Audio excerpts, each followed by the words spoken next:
आज हम आपको देवड़ी मंदिर खड़खड़ा के अंदर स्थापित मूर्तियों के दर्शन कराते हैं। चलिए आप सबसे पहले आपको देखो गणेश जी हनुमान जी के मंदिर के अंदर ले चलते हैं। ये देखो सबसे पहले गणेश जी की प्रतिमा है। इस प्रतिमा का दर्शन कीजिए। सामने हनुमान जी हैं। हनुमान जी की मूर्ति बहुत सुंदर है।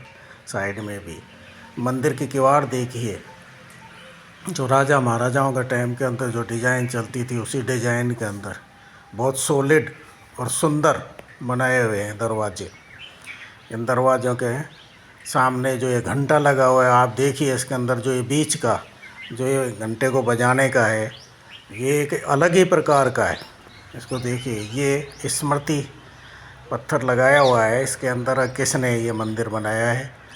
गणेश जी और हनुमान जी का, उनके बारे में इसके ऊपर उल्लेखित किया हुआ है। आपका शुभ नाम क्या है भाई साहब? मेरा हेमंत यादव नाम है। ये जो मेन गेट है वो किसका बनाया हुआ है मंदिर का? ये सुरेंद्र प्रिंसिपल जी हैं जो खोरी पोस्टेड है। वो अगस्त में रिटायरमेंट आ रहे तो उन्होंने अपने सेवानिवृत्ति के टाइम मतलब उपलक्ष्य में बनवाया है। बाकी और जो निर्माण है, गेट पे पानी की टंकी की व्यवस्था धर्मवीर सोलंकी जी प्रिंसिपल है, उन्होंने करवाई है। वाटर कूलर की जो सुविधा है वो कृष्ण कुमार जी हैं बहरोड के भामाशाह, उन्होंने करवाई है। ये जो मंदिर आप देख रहे हैं ये श्री अमित कुमार जी जो हैं उन्होंने करवाई है, पूर्णमल जी के लड़के हैं। और ये जिम और ये ट्रैक वगैरह है, ये गांव के भांजे हैं निशांत कुमार यादव जो डीसी हैं गुरुग्राम, उनके प्रेरणा और उनके सहयोग से ये चीज़ें बनी है। बाकी मंदिर का जो जीर्णोद्वार है और ये पेड़ पौधे जो लगे हुए हैं, ये आसपास के चाहे ढाणी लाखा होगी, कृष्ण नगर हो गया, गांव खड़खड़ा हो गया, इन सब लोगों ने समाज के सहयोग से, सभी ग्रामीणों ने मिलकर सहयोग करके और इस मंदिर में मूर्ति स्थापना और इस मंदिर का जीर्णोद्वार करवाया है। इस जो ये चार दीवारी इसका जीर्णोद्वार करवाया है। ये पानी की टंकी है, ये सारा खड़खड़ा गांव में ही जाता है यहाँ का पानी, ये जो बोर से भर के? हाँ, ये जे मिशन के तहत बनी है। ये गांव के लिए है। ये गांव का जो खड़खड़ा गांव है उसके लिए ये जेजेएम के केंद्र सरकार की योजना है, उससे बनी है ये टंकी। तो इससे काफ़ी लाभ हुआ गांव को भी और मंदिर को भी लाभ हो गया इससे। हाँ, लाभ तो है, पानी का तो लाभ है ही। पेड़ पौधे आप देखेंगे कि 200-250 पौधे इस यहाँ पे लगे हुए हैं, तो इनके अंदर पानी वानी की जो पहले बड़ी किल्लत थी अब थोड़ा आसान हो गया। तो गांव के बच्चों का रुझान इस जिम की तरफ बढ़ा है ना? बच्चे आते हैं यहाँ जिम करने?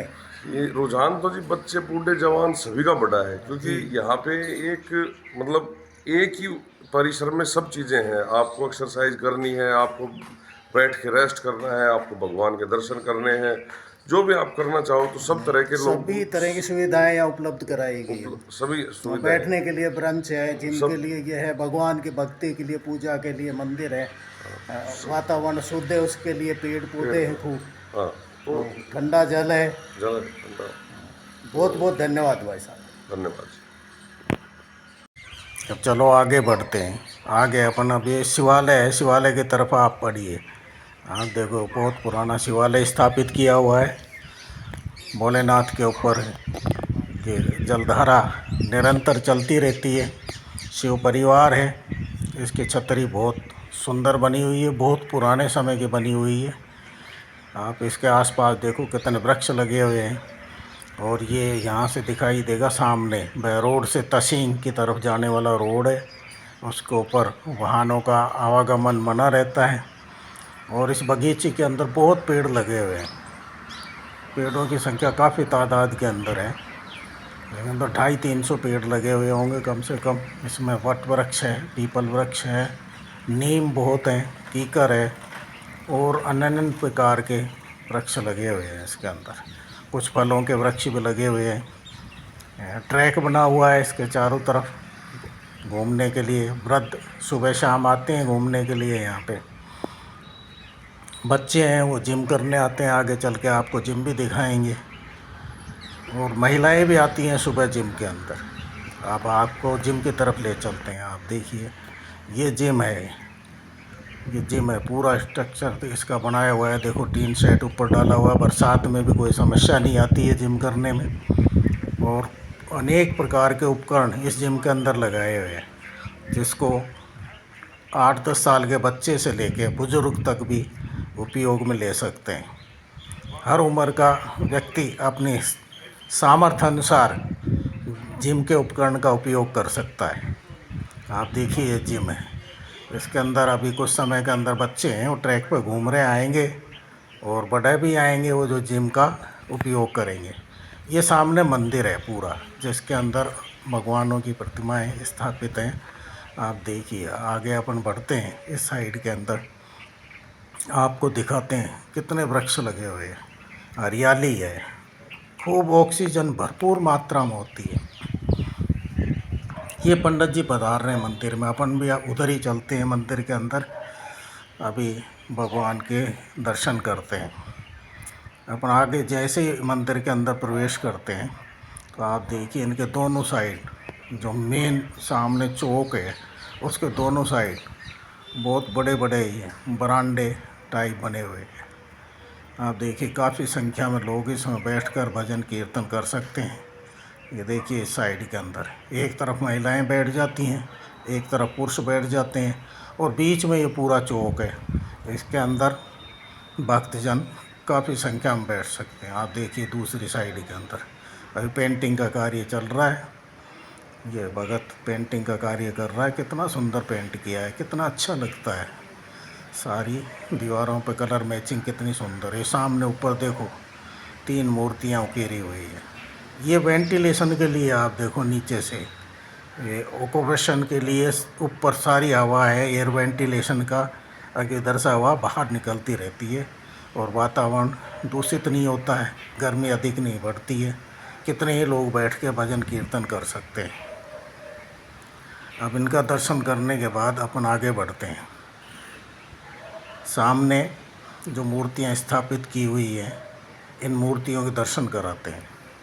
सबसे सामने बिल्कुल सामने चलते हुए अपन यहाँ पहुँचते हैं, राधा कृष्ण जी की मूर्ति है। देखो लाइट का रिफ्लेक्शन कितना है, अभी दर्शन देंगे भगवान। कभी राधा जी के दर्शन होंगे तो कभी कृष्ण जी के दर्शन होंगे, लास्ट में दोनों के एक साथ दर्शन होंगे। आप देखिए सामने, अब अपन साइड से देखते हैं धीरे धीरे। देखिए ये कृष्ण जी हैं, इस साइड में थोड़ा घूम जाएंगे तो फिर राधा जी के दर्शन होंगे। ये राधा जी के दर्शन देखिए आप, ये राधा जी हैं, ये राधा कृष्ण जी दोनों हैं इनके। आप देखिए अच्छी तरह से दर्शन कीजिए, आपको अब दिखाई देंगे दोनों के दर्शन।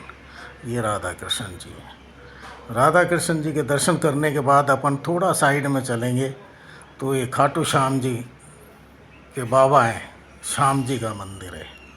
देखो कितनी सुंदर इनका परिधान है, कितनी अच्छी सजावट की हुई है, इनका जो वेश है कितना बढ़िया है। आप श्याम जी के दर्शन करने के बाद राधा कृष्ण जी की दाईं साइड में अपन पधारते हैं तो ये राम दरबार है। राम जी हैं, सीता जी हैं, लक्ष्मण जी, हनुमान जी रामचरितमानस का पाठ कर रहे हैं बैठे हुए।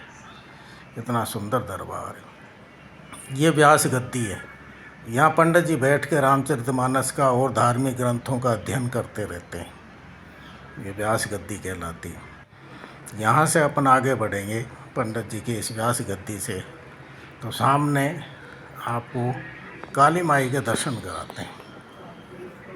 आगे बढ़ेंगे तो ये काली माई का मंदिर है। आप देखिए खप्पर हाथ में लिए हुए, जीभ बाहर है, कितने विकट विकराल स्वरूप के अंदर माता विराजित है। आप देखिए कितना मंदिर के पीछे, माता जी के पीछे ये चुनरी लगाई हुई है, चुनरी से सजाई हुई है, माला लगाई हुई है, और माता का विकराल रूप दिखाई दे रहा है। बिल्कुल क्रोध के अंदर माता का स्वरूप है। अब जैसे मंदिर से आगे बाहर आते हैं तो ये श्रद्धानाथ जी की मूर्ति लगाई है। इन्होंने भी यहाँ पे काफ़ी सालों तक भक्ति की। आगे बढ़ेंगे तो अब ये जिम की तरफ आते हैं, दोबारा आपको दिखाते हैं। बच्चे जिम करने के अंदर मशगूल हैं, बच्चे भी हैं बड़े भी हैं, वो जिम कर रहे हैं, आपको जिम करते हुए दिखाई देंगे। ये साइड के अंदर बच्चे आ रहे हैं, ये आए देखो आप, ये क्या तन्मयता से लगे हुए हैं बच्चे जिम करने के। स्वास्थ्य के लिए कितना ही बढ़िया उपकरण इनको दिए गए हैं। गांव के लोगों की सोच कितनी अच्छी है। आगे आने वाली जनरेशन के लिए इन सुविधाओं का कितना ध्यान रखा गया है। आप देखिए, ये बच्चे, छोटे छोटे बच्चे हैं जो जिम कर रहे हैं। उधर आगे देखते हैं थोड़ा सा, तो वो बुजुर्ग हैं, वो भी देखो पैरों की व्यायाम कर रहे हैं, वो साइकिल चला रहे हैं। जिम से फिर आगे बढ़ते हैं अपन, धीरे धीरे अग्रसर होते हैं आगे की तरफ।